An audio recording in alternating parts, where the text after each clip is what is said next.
பெண்களோட மலட்டுத்தன்மை இருக்கிறத வெளிப்படுத்துகிற அறிகுறிகள் என்னென்னு சொல்லிட்டு பார்க்கலாம். பெண்கள் கருவுறாமல் இருக்கிறதுக்கு இண்டோமெட்ரியோசிஸ், பிளேஃபோஃபியன் குழாய்களில் அடைப்பு, இல்லைனா பாலிசிஸ்டிக் கருப்பை அறிகுறி, அதாவது பிசிஓஎஸ்ன்னு சொல்கிறாங்க இல்லைங்களா, அது ஹார்மோன் சமநிலை இல்லாமல் இருக்கிறது, உணவுல கோளாறு, மன அழுத்தம், எடை அதிகரிப்பு, அப்புறம் நீர்க்கட்டிகள், இந்த மாதிரி நிறைய ப்ராப்ளம்ஸ் இருக்குது. சில அறிகுறிகளை வச்சு இந்த மாதிரி பிரச்சனைகளை நம்ம கொஞ்சம் முன்னாடியே கண்டுபிடிக்க முடியும். இன்கேஸ் நம்மளால் ஃபுல்லுமே ஐடென்டிஃபை பண்ண முடியலனாலும் நம்மளுக்கு கொஞ்சம் டவுட் வந்துச்சுனாலும் கூட நம்ம வந்து ஏர்லியர் ஸ்டேஜாக இருக்கும்போதே நம்ம டாக்டர்கிட்ட கன்சல்ட் பண்ணிக்கலாம். இந்த மாதிரி பிரச்சனைகள் இருந்துச்சு அப்படின்னு சொன்னால் குழந்தைக்கான கனவு வந்துட்டு அதோட முடிஞ்சிருச்சுன்னு சொல்லிட்டு கவலைப்பட்டுக்க வேண்டாம். ஏன்னா இந்த ப்ராப்ளம் எல்லாமே வந்து பார்த்திங்கன்னா தீர்வு காணக்கூடிய பிரச்சனைகள் தான்.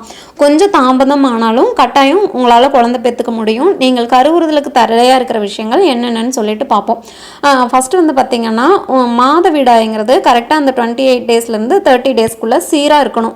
ரொம்ப சீக்கிரமாகவோ இல்லைனா நீண்ட காலம் தள்ளி போயோ மாதவிடாய் ஏற்படுவது கூடாது. மாதவிடாய் சரியாக தான் இருக்குது அப்படின்னு சொன்னால் மாதவிடாய் காலங்களில் இடுப்பு பகுதியில் அதிக வலி இருக்கான்னு சொல்லிட்டு பார்க்கணும். ஏன்னா சில சமயங்களில் அதிகமான வலி கூட அந்த கருவுறுதலை பாதிக்கும். மாதவிடாய் வராமல் இருக்கிறது பிரச்சனையை 2 மடங்காக்கும். காலம் தவறிய மாதவிடாய் வந்து பார்த்திங்கன்னா பிசிஓடி பிரச்சனைக்கும் வலி மிகுந்த மாதவிடாய் இண்டோமெட்ரியோசிஸ் பிரச்சனைக்கும் காரணமாக இருக்குது. அதே மாதிரி உங்களோட கருப்பை வாய் சளி இருக்குது பார்த்திங்களா, அது வந்து ரொம்ப தடிமனாக இருந்துச்சுன்னு சொன்னால் அது விந்தணு உள்ளே போகிறத தாமதமாக்கும். ரெண்டாவது விந்தணு வந்து கர்ப்பப்பைக்குள்ளே போகிறதுக்கு முன்னாடி இறந்துடும். இந்த கருப்பை வாய்சலி வந்துட்டு வளமான தரத்தில் இருக்கும்போது அது விந்தணுவை வறட்சியாக்க விடாது. அது கரெக்டாக கருப்பைக்கு வந்துட்டு எடுத்துகிட்டு போயிடும்.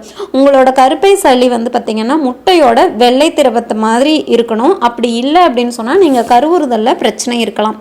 கருப்பை இரத்தப்போக்குக்கும் மாதவிடாய்க்கும் சம்பந்தம் கிடையாது. இந்த கட்டிகள் கருப்பையில் உள்ள தசை திசு அதிகரிக்கும் போது உருவாகும். துரதிர்ஷ்டவசமாக ஃபைபிராய்டுகள் கூட அசாதாரண இந்த இரத்தப்போக்கு இல்லைனா கருவுறாமைக்கு காரணமாக இருக்குது. உட்புற குழி இல்லைனா கருப்பை மையத்தோட அருகில் இருந்துச்சுன்னு சொன்னால் அதை வந்துட்டு அறுவை சிகிச்சை மூலமாக தான் ரிமூவ் பண்ண முடியும். அதே மாதிரி நீங்கள் கர்ப்பமாக இருந்தாலும் கூட இந்த ஒரு ப்ராப்ளத்தினால கருச்சிதைவு ஏற்படலாம். அதனால் ஆரம்ப காலத்திலேயே கண்டறிவது அவசியம். அதை மெயினாக பார்த்திங்கன்னா உடலுறவு அப்படிங்கிறது பொதுவாக வலியை தராது. ஆனால் உங்களுக்கு உடலுறவு எண்டோமெட்ரியோசிஸின் போது இல்லைனா அதுக்கு பின்னாடி வலி ஏற்பட்டுச்சு அப்படின்னு சொன்னால் அது வந்து ஒரு பிரச்சனையாக இருக்கலாம். இந்த நிலை கருவுறாமை அப்படிங்கிறதுக்கு ஒரு முக்கிய காரணமாக இருக்குது. அப்புறம் வந்து பார்த்திங்கன்னா மனநிலை மாற்றம், அப்புறம் தூக்கமில்லாத இரவுகள் தவிர பிஐடி தாடை திசுக்கள் பல்லுயிர் குழாய்களில் உருவாகலாம். இந்த வடுக்கள் வந்து பார்த்திங்கன்னா கர்ப்பம் அடைகிறதுக்கு கடினமாக இருக்கும். இதனால கர்ப்பத்துக்கு கூடுதல் தடை ஏற்படும்.